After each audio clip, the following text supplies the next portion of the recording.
Hi everyone! Welcome to my segment of answering my clients' frequently asked questions. So, madalas ko po nakukuha na question is, refundable po ba ang reservation fee and down payment pag na-disapprove po kami sa financing? So, the answer po is, no, hindi po refundable ang ating down payment and reservation fee. But, we don't have to worry about that dahil dito po kayo bilang, meron po tayong pre-evaluation process. So, bago pa po kayo mag-reserve o maglabas ng pera, ini-evaluate na po namin ang inyong mga documents. And hindi po namin kayo i-allow mag-reserve kung alam naman po namin na hindi po kayo qualified for a housing loan.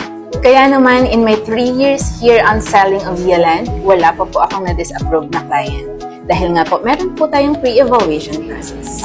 So, ayun, I hope nakatulong po yung aking segment sa inyong questions. And baka meron po kayong katanungan, i-comment nyo lang po dito sa comment section. And by the way, this is Annie Ducay, your agent in the heart.